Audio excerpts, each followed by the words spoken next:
Fala galera, vamos para mais um retrovisor e o assunto inicial não podia ser outro que não o retorno de Tom Brady a Foxborough.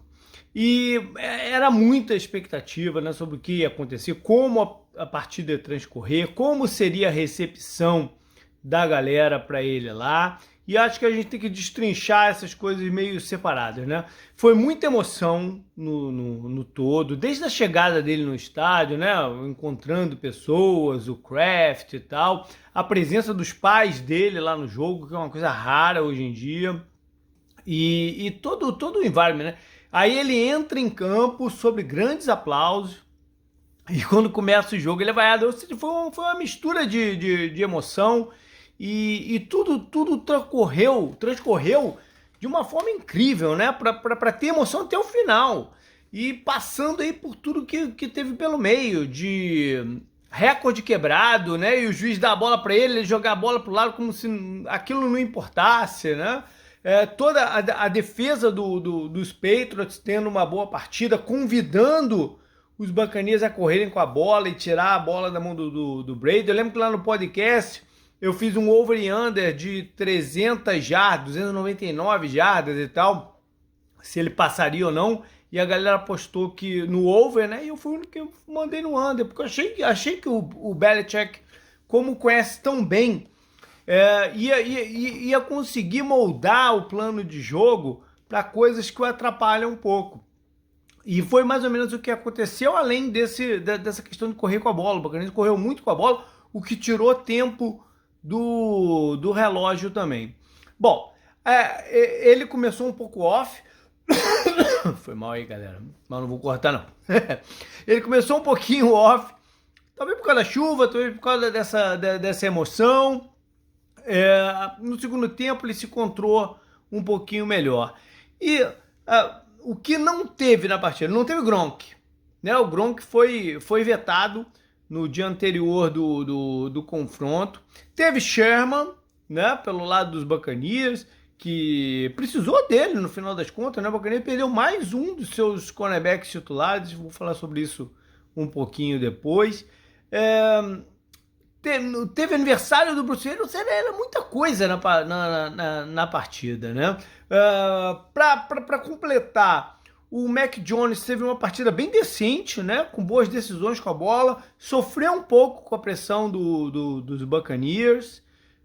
Foram 4 sacks no total. Algumas vezes ele explorou as blitz, na outra ele tomou umas decisões às vezes um pouco precipitadas, mas no modo geral foi uma boa partida dele e quase que ele se sagra vencedor, né, do confronto direto contra o grande ídolo da franquia. Que mais? O Antonio Brown foi o recebedor que ele mais tentou a bola, né? O sucesso misto, né, variável aí. O Mike Evans estava bem marcado. Enfim, foi uma partida boa para as circunstâncias, com muita emoção e que terminou com kickers, né? Foi um field goal errado de cada lado, um extra point errado para os Buccaneers, mas no final das contas eles fizeram com que o Brady pudesse sorrir e cumprimentar a galera no meio do campo como o grande vencedor. Acho que no final das contas o script correu muito bem.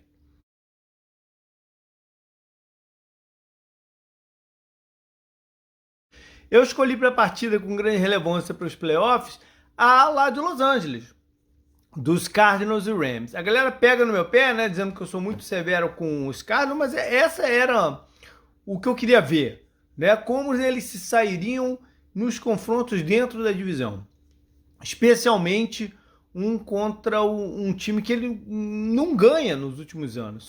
Foram 8 vitórias desde que o McVay chegou lá nos Rams. Então foi um baita desafio. Os Rams estavam motivados, afinal de contas bateram os Buccaneers e estavam com um ataque bem quente, né? Mas o Arizona jogou com muita sobriedade e o Kyler Murray jogou com muita sobriedade também. né? Com um bom olhar sobre o jogo. Ele tem uma noção de campo que é sensacional.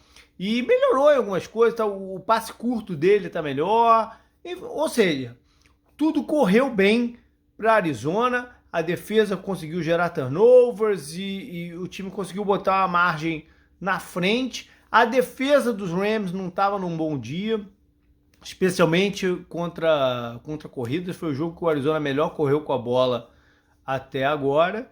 E foi importante para ele dar um recado para a divisão, né? Porque se a gente parasse para analisar friamente na off-season e tal, essa é uma divisão que tinha grande chance de colocar 3 times nos playoffs e todo mundo, né, quase todo mundo, fazia o risco entre os outros 3 e o Arizona. O Arizona podia também, né, porque tem bons jogadores, mas que estaria, eu mesmo falava isso, estaria um patamar um pouquinho abaixo. Mas agora ele deu um recado, opa, estamos na briga também. Né? O que vai ocorrer no transcorrer do campeonato, eu não sei. Mas que a largada para o Arizona foi boa? Ah, foi. Foi uma rodada de muitas zebras, hein? Muitas mesmo. Alguns placares bem inesperados. Mas eu vou ficar com a vitória dos Giants lá em New Orleans estava fora da sua cidade, do seu estádio, por todos os primeiros 3 rodadas do campeonato.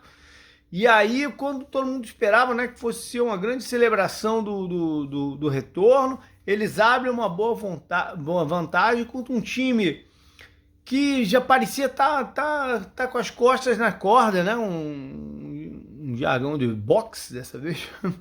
Mas o Giants reagiu com boas performances dos seus playmakers. Os jogadores que eles trouxeram esse ano, que foi o Kenny Golladay, o calouro, o Tony, e mais o Saquon Barkley.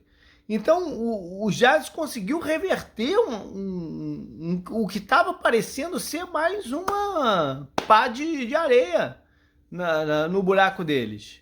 Né? E foi um resultado surpreendente. Os Saints estão... A minha sensação que dá é que eles estão precisando espremer a laranja do ataque até o finalzinho, assim, para conseguir suco dela. Entendeu? Não tá vindo, o suco não tá vindo com grande naturalidade. Estão fazendo muita força. Isso é perigoso porque você teve um começo com as vitória boa lá em Foxborough e tal, mas num campeonato que é até um pouquinho mais longo, pode faltar gás aí, especialmente no ataque. A defesa teve problema também nessa partida em específico, mas não me preocupa tanto quanto o ataque deles. Um time que está muito preocupado é Pittsburgh, né? Porque tá parecendo um cachorro que não consegue morder, né? Não tá com pressão ofensiva. E a defesa não tá boa o suficiente para compensar isso. Né? Tem bons jogadores, né? Não é uma defesa, óbvio que não é uma defesa ruim, mas não está conseguindo extrapolar o nível para reverter o problema do ataque. Big Ben, como o Canguru disse, está muito pesado, né? Muito estático. E eu não sei, cara, é uma situação difícil, porque tu barrar o cara sem saber que você tem de fato alguém melhor do que ele, é complicado. Barrar para uma aventura, né, que seria o Haskins nesse momento. Por um outro lado, eu entendo que eu acho que eles vão esperar não ter mais chance no campeonato, sem brincadeira. Eu não acho que eles vão botar o Haskins numa de vamos tentar reverter, porque seria um alto risco também e queimando de vez do Big Ben. O ideal era o Big Ben dar uma sentida no ombro assim, falar, não dá os próximos, né, nos próximos jogos, e ver no que dá o resto, que de repente ele voltar mesmo. Enfim, é uma situação já meio que sem muito otimismo a de Pittsburgh, né? A linha ofensiva muito mal. E o que mais que eu botei aqui? pode ser a primeira temporada do Tomlin negativa, né? Não deixa de ser significante. Eu escolhi para trazer aqui o matchup que eu falei mesmo lá no podcast, que seria a briga, né? E foi uma briga mesmo entre o Kerry Kittle e o miolo da defesa de Seattle. E o Kittle não conseguiu levar vantagem. Eu sei que ele não estava 100%, né? Mas entrou em campo. Né? Entrou em campo, tem que gerar o melhor que pode. O melhor que ele pôde não foi o suficiente. Ele pegou 4 passes em 11 targets. Né? O Bob Wagner, que teve 10 tackles na partida, teve um passe defendido, e o Jamal Adams também teve um passe defensivo. Eu vi menos o Jamal Adams no Kittle, mas faz parte dessa zona ali, da cobertura por zona ali no meio do campo. Né? Então, por mais que ele não tivesse 100%, ele batalhou, e por isso acho que valeu a menção do matchup. Se tem um jogador que os Buccaneers não podiam perder, era óbvio, né, tirando o homem, era o cornerback, o Carlton Davis, porque ele já estava sem os seus outros 2 titulares. Porque hoje em dia você tem 3 cornerbacks titulares. O Nickelback é quase que um titular, né? Ele joga mais snaps do que mais da metade do snaps é titular. Então ele já tinha perdido 2, o Jamel Dean e o Murphy Bunting. Perder o Carlton Davis, que é o cara externo, que marca o melhor recebedor adversário, é um golpe ainda mais duro.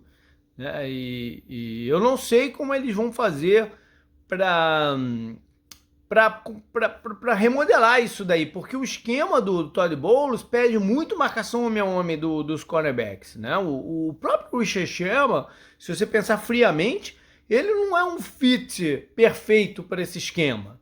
Né? Ele sempre foi um cara mais de zona do campo. Tudo bem, ele vai mudar um pouco a perspectiva, porque ele vai continuar de um lado, ele não vai ficar passando de um lado para o outro e tal, não sei o quê, mas é um pouco diferente o distanciamento na linha de scrimmage, tem diferenças. Né? Então eu não sei, sinceramente, como é que o Buccaneers vai fazer para se recompor defensivamente e manter o esquema de blitz do Todd Bowles funcionando dessa forma.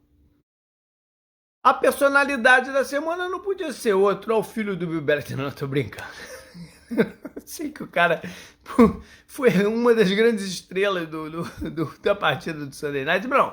Mas eu quero sair também um pouquinho de quarterback nesse episódio aqui do Retrovisor. Eu só me dei conta quando eu tava, né, distribuindo as coisas aqui, que nas 3 primeiras semanas eu botei quarterback como destaque ofensivo e como personalidade. Então eu quis sair um pouquinho... óbvio que a posição mais importante, eu quis sair dela. E vou de Randall Cobb, o recebedor dos Packers.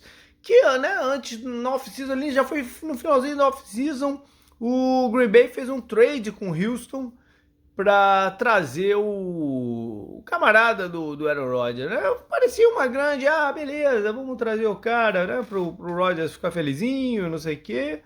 Mas, enfim... Ele tem sua função, ele já reencontrou sua função no time ali no slot, né? E nessa rodada foram 2 touchdowns, 69 jardas, né? Uma performance bem decente para um cara que a gente já via como quase que um ex-jogador em atividade, né? Pelo que ele passou em Dallas e Houston. Então é muito bacana para ele mesmo, né, voltar a ter a moral, porque era um jogador muito dinâmico no seu início de carreira, e acho que pode contribuir, sim, com os Packers, né, usando sua experiência em rotas ali nos slot. Se ele não tem mais a mesma explosividade, né, para com a bola nas mãos, ele pelo menos pode usar a sua experiência nesse tipo de rota. Vamos lá então para os destaques da rodada. O ofensivo eu também saí de quarterback. Então eu resolvi ficar, porque todo o campeonato tem um jogo que o Tyreek Hill explode para cima da defesa adversária, né? E a do Philadelphia só viu um borrão vermelho passar por eles. Não tiveram a menor condição de defender o cara. Então o Tyreek Hill terminou com 186 jardas e 3 touchdowns. É um jogador que, se você não tiver um plano muito bem definido, o Chiefs força a bola nele e você não tem chance. Defensivamente, eu fui com o cornerback de Dallas, o Diggs, que foi um jogador que caiu no draft dele e eu não sei explicar por que ele caiu. Ele era o meu cornerback número 1 do ano passado. E um jogador físico, eu até fazia uma leve comparação de estilo dele, eu não quero falar de carreira, de estilo com o Richard Sherman. Achava que aquele era o tipo até de esquema, por zona cobertura, era o esquema ideal dele. E agora ele caiu nas mãos de quem? Do Dan Quinn, que usa mais ou menos esse esquema. Então, tá na combinação certa e ele tá brilhando. Já são 5 interceptações, né? Foram 2 nessa rodada, são 5 no total, um touchdown, né? Uma pick six, 8 passes defendidos. Ou seja, é o jogador perfeito, até pela personalidade dele, para dar esse boost na defesa de Dallas, que a defesa, né, há um tempinho precisava. Em Special Teams, a gente teve um dos raros, né, touchdowns com retorno de kickoff, que hoje em dia não é nem muito prudente você sair ali da end zone com a bola. É melhor começar ali, porque você estatisticamente é mais fácil você sofrer um fumble ou ter uma penalidade de illegal blocking the back que te joga para trás do que te colocar numa boa posição de campo ou um touchdown. Mas foi o que fez o DeAndre Carter, de Washington, que retornou 101 jardas para o touchdown. Para finalizar, o calouro da semana. E semana passada eu peguei no pé dos quarterbacks, né, estreantes. E esse ano a gente teve algumas boas performances. Já falei do Mac Jones, o Trevor Lawrence jogou bem na quinta-feira, apesar da derrota. O Zach Wilson lá dos Jets, né, conseguiu sua primeira vitória. Foi importante para ele também, porque estava vindo de 3 jogos iniciais bem complicados. Mas eu vou ficar com o Justin Fields, o de Chicago, que ganharam de Detroit, um jogo de divisão em casa. Ele precisava dessa partida, né? A gente olhando para o schedule, esse tinha sido até o jogo que o Canguru cravou que ele estrearia, né, como titular. E foi bom porque ele mostrou confiança no decorrer da partida. Ele mostrou que foi ganhando confiança. Como eu já falei, ele é um quarterback de pocket. Ele tem a capacidade de explodir com a bola, correndo com ela. Mas ele é um quarterback de pocket. Um quarterback de olhar o jogo, passe longo, e ele conseguiu bons passes. Ele não fez touchdown, mas jogou com tranquilidade, conseguiu, né, ter uma melhor clareza aí do pass rush adversário.